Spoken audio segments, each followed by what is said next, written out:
Você já se sentiu dividido entre o que precisa fazer e o que acredita?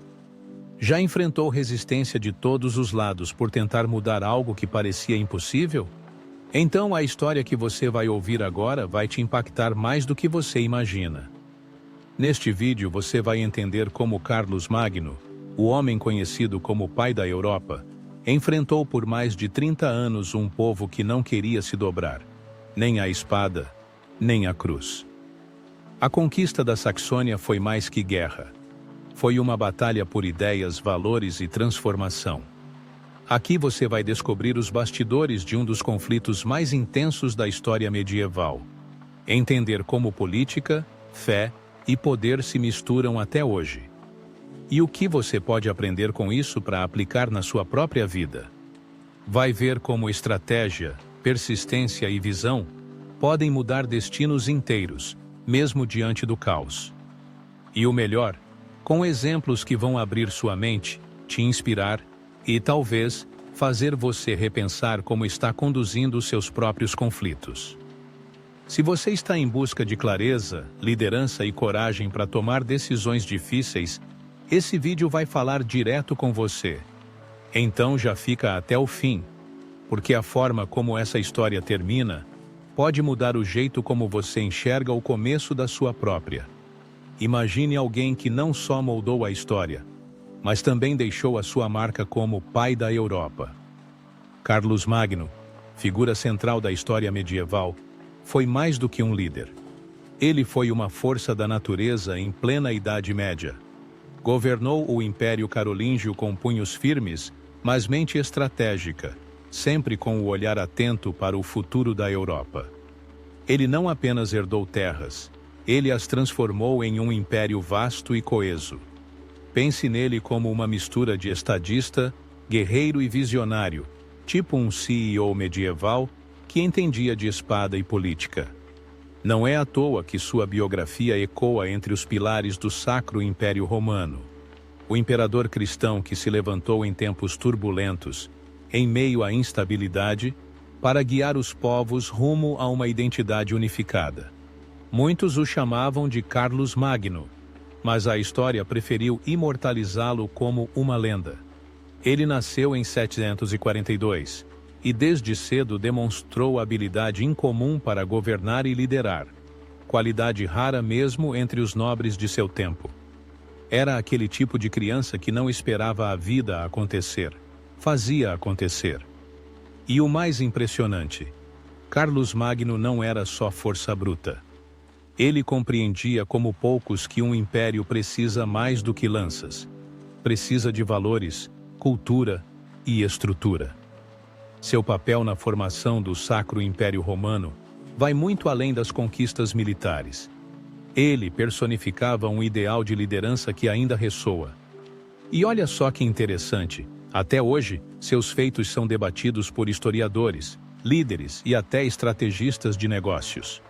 Isso já te mostra o que vem por aí na expansão do Império Carolíngio. Expandir um império não é como abrir uma filial. Exige coragem, visão e, claro, um certo talento para a guerra. Carlos Magno entendeu isso como ninguém. Com um olhar afiado para oportunidades, ele estendeu as fronteiras do Império Carolíngio para além do que seus predecessores imaginavam. Dos Pirineus às fronteiras do Danúbio, sua sede de consolidar um território coeso era movida por uma mistura de ambição política e fervor cristão. E se você acha que isso foi simples, imagine liderar exércitos em tempos sem GPS, sem rádio e sem um bom café pela manhã. O segredo do sucesso? Estratégia e timing. Carlos Magno sabia a hora de atacar, de negociar e, quando necessário, de recuar. Não era apenas a espada que falava, era o cérebro por trás dela. Durante essa expansão, ele enfrentou povos como os lombardos, os saxões e até os árabes da Península Ibérica.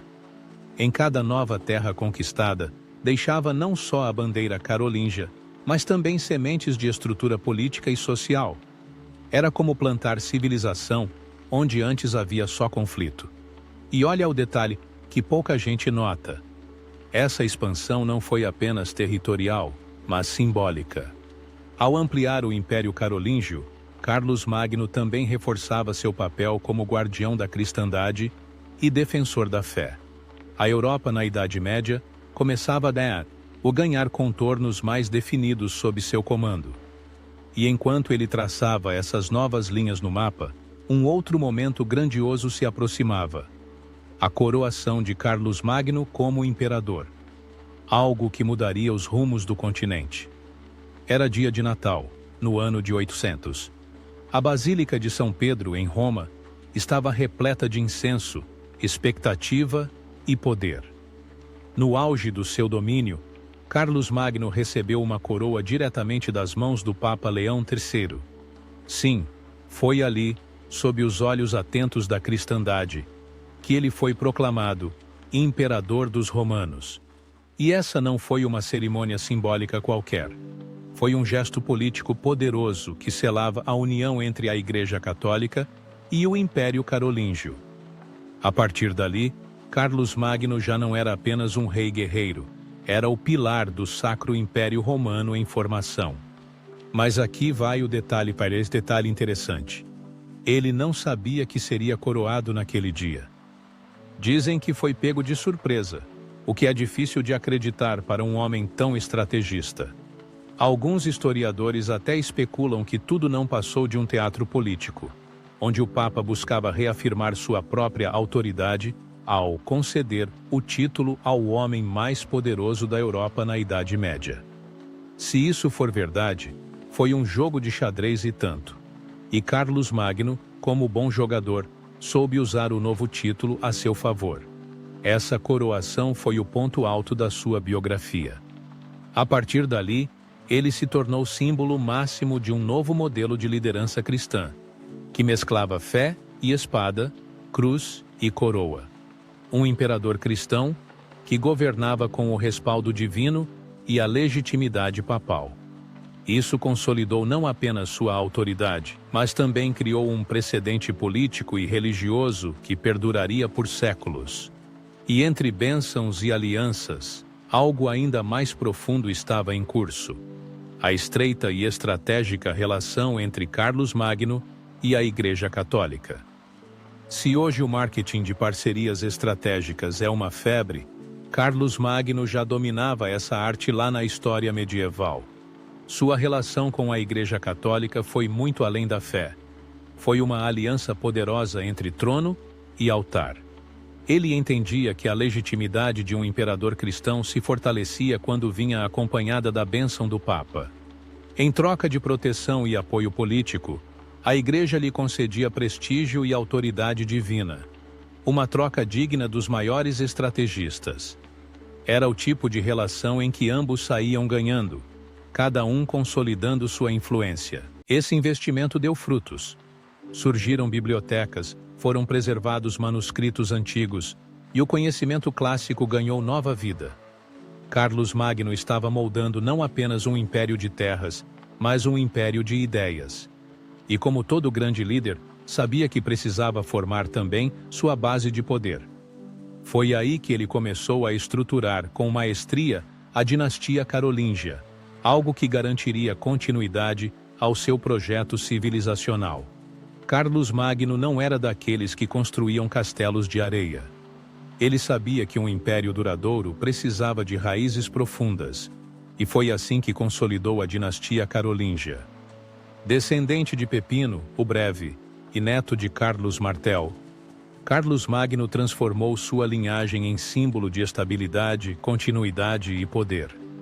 A ideia era simples, mas poderosa. A autoridade não morre com o imperador. Ela vive no sangue dos seus herdeiros. E isso, na Europa, na Idade Média, valia mais que 1000 tratados. Mas como todo bom patriarca, ele não deixava nada ao acaso. Planejou a sucessão de seus filhos com firmeza, embora a política de dividir o império entre herdeiros tenha causado suas dores de cabeça. E olha só que curioso, seu filho mais conhecido, Luís, o Piedoso, herdou o trono e manteve o título de imperador cristão. mas enfrentou desafios para manter unida a máquina administrativa que o pai havia construído. Não era fácil calçar as sandálias de alguém conhecido como o pai da Europa.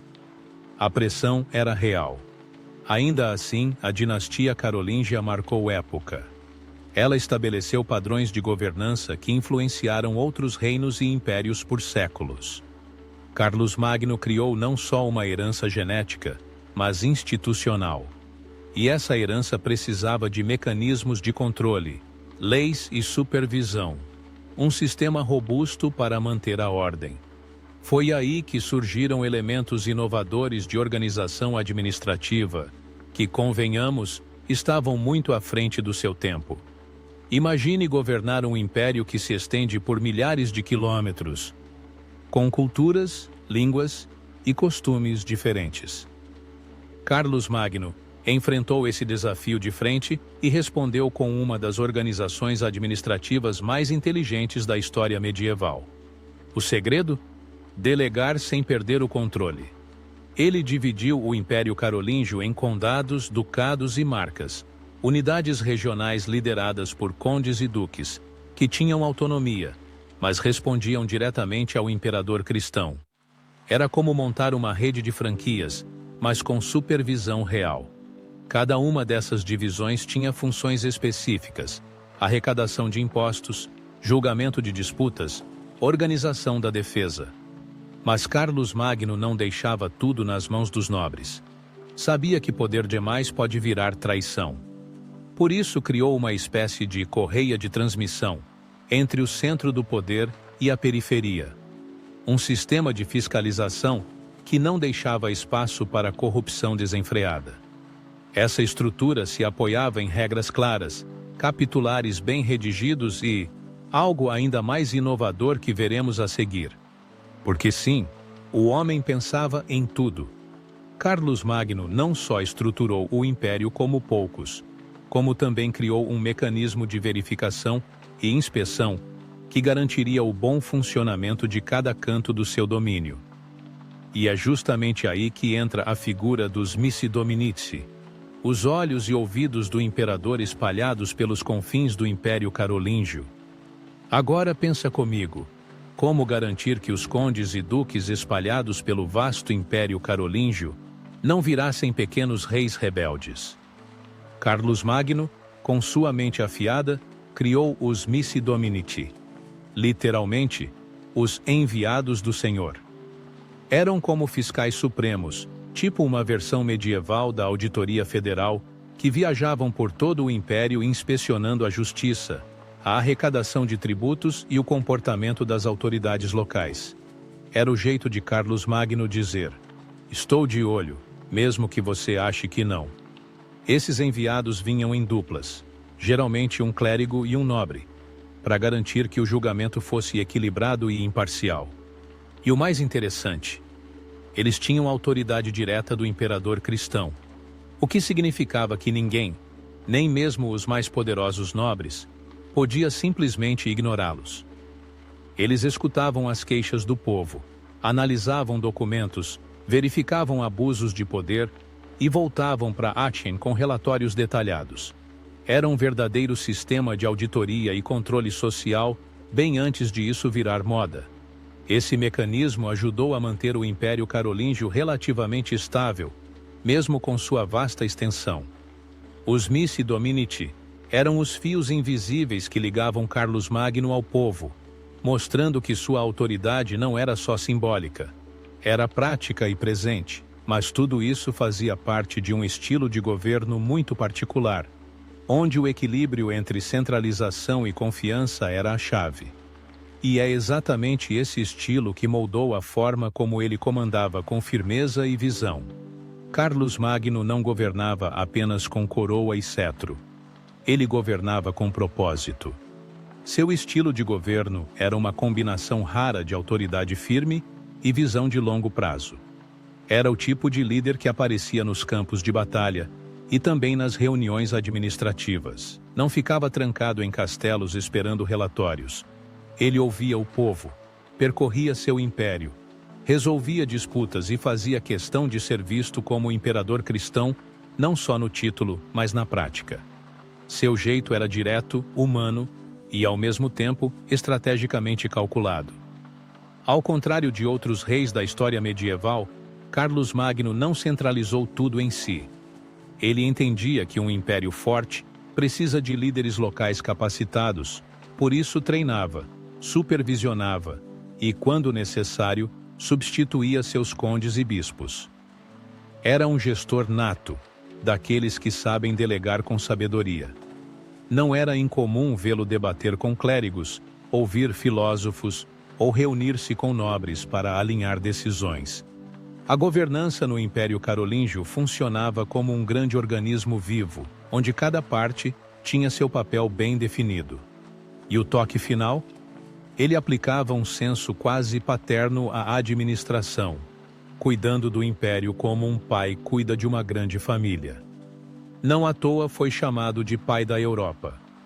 Esse estilo de governo, baseado em vigilância, meritocracia e princípios cristãos, deu ao seu reinado uma estabilidade rara para os padrões da época. Mas, como todo bom líder, Carlos Magno também sabia que para manter o respeito, era preciso impor disciplina, e em nenhum lugar isso ficou mais evidente do que na dura e emblemática conquista da Saxônia. Agora segura essa. Durante mais de 30 anos, Carlos Magno esteve em guerra com os saxões. Não foi uma campanha qualquer, foi uma verdadeira obsessão política e espiritual. A Saxônia era o último grande reduto pagão que resistia bravamente à expansão do Império Carolíngio. E o imperador cristão via isso como uma afronta pessoal à sua missão divina. A conquista da Saxônia não foi apenas militar, foi também religiosa, cultural e simbólica. Ele queria incorporar aquele povo rebelde ao corpo do império e à alma da cristandade. Os saxões, por sua vez, não facilitaram nem um pouco. Resistiram com força, recuaram para as florestas, atacaram de surpresa. A coisa ficou tão intensa que Carlos Magno precisou aplicar uma política de ferro. Cidades destruídas, líderes executados e até deportações em massa. Foi nessa época que surgiu a famosa Capitulatio de Partibus Saxoniae, que impunha a pena de morte para quem se recusasse a se batizar. Forte? Com certeza. Mas para Carlos Magno, era uma guerra pela alma da Europa na Idade Média. Isso chegou até o povo, por meio de sermões mais acessíveis, reformas na liturgia e uma padronização da educação. Era como se ele tivesse lançado uma cultura 2.0 para o seu tempo. E isso, vindo de um imperador cristão, mostrava que sua fé não excluía o pensamento, pelo contrário, ampliava. O legado cultural de Carlos Magno é tão marcante que, mesmo após sua morte, ele se tornou modelo para reis, príncipes e intelectuais. Inspirou artistas do Renascimento, foi estudado por Napoleão, e sua figura permanece viva nas discussões sobre o que é a Europa. Mas todo esse brilho não o impediu de enfrentar o fim da vida como qualquer mortal. O homem que fundou o Sacro Império Romano, que guiou a Europa na Idade Média e que marcou seu nome na história medieval, um dia também teve que se despedir do mundo dos vivos. No dia 28 de janeiro de 814, o mundo perdeu não apenas um imperador, mas um arquitrono da civilização europeia. Carlos Magno morreu em Aachen, sua amada capital, deixando para trás um império extenso, uma dinastia poderosa e um legado cultural que atravessaria séculos. Sua morte foi sentida como o fim de uma era. O imperador cristão, que reinou com mão firme e mente brilhante, foi sepultado na Capela Palatina, o coração do Império Carolíngio. E mesmo em seu descanso final, continuava a inspirar medo, reverência e admiração. A aura de santidade que o cercava em vida só aumentou após sua morte. Tanto que, em 1065, Carlos Magno foi canonizado pelo antipapa Pascoal III, a pedido de Frederico Barbarossa. Embora essa canonização nunca tenha sido oficialmente reconhecida pela Igreja Católica, ela refletia o quanto sua figura ultrapassava os limites da política. Para muitos, ele não era apenas o pai da Europa. Era um santo guerreiro, um exemplo de virtude, coragem e liderança cristã. Sua biografia virou quase uma lenda, e sua imagem passou a habitar tanto igrejas quanto tratados políticos. E mesmo que séculos se passem, Carlos Magno continua vivo nas discussões sobre o que é ser europeu, sobre liderança ética e sobre como transformar poder em civilização. Sua história ainda ecoa em cada tentativa de unificar o continente, em cada debate sobre o papel da fé no governo, em cada aula de uma história medieval. Ele foi mais do que um imperador, foi um símbolo. E agora que você conheceu sua jornada, que tal refletir sobre o que esse legado milenar pode ensinar à nossa geração? E se eu te dissesse que uma das guerras mais brutais da história medieval foi também uma das mais estratégicas e espirituais já vistas? Pois é, a conquista da Saxônia, liderada por Carlos Magno, não foi apenas uma sequência de batalhas, foi uma cruzada pela alma da Europa. E o mais louco, isso durou mais de 30 anos. Agora me diz, como um imperador cristão conseguiu transformar um território pagão e rebelde em parte do Sacro Império Romano com tanta persistência? Você vai ver que nem tudo era glória. Tinha sangue, tinha resistência e tinha decisões difíceis que hoje gerariam manchete e polêmica. Mas também tinha visão. Carlos Magno, conhecido como o pai da Europa, entendeu que não bastava dominar militarmente. Era preciso conquistar corações e mentes. E o resultado? Um dos episódios mais marcantes da história medieval, que moldou os rumos da Europa na Idade Média e selou seu nome como uma lenda. E agora que você mergulhou na trajetória de Carlos Magno, deixa eu te fazer uma pergunta direta. O que você vai fazer com esse conhecimento? Porque saber que um homem, em plena Idade Média, conseguiu unificar povos, expandir cultura e fortalecer a fé cristã enquanto construía o Império Carolíngio, não é pouca coisa. Isso mostra que grandes transformações começam com visão clara, estratégia firme e coragem para bancar o que poucos ousam fazer. Se ele fez isso com espada e pergaminho, o que você pode fazer hoje com acesso à internet, livros, cursos e conhecimento ilimitado? Quais territórios da sua vida você precisa conquistar? O que ainda está esperando para aplicar tudo isso? Você não precisa fundar um império, mas pode construir uma nova realidade para você. Basta usar a inteligência, liderança e propósito como ele usou. Agora me conta, qual parte dessa história te marcou mais? Qual insight você vai levar para sua vida? Comenta aqui embaixo, e se esse conteúdo acendeu uma fagulha aí dentro, se inscreve no canal, ativa o sininho e continua com a gente nessa jornada de conhecimento profundo, inteligente e que transforma. Porque como Carlos Magno mostrou, o mundo muda quando você muda.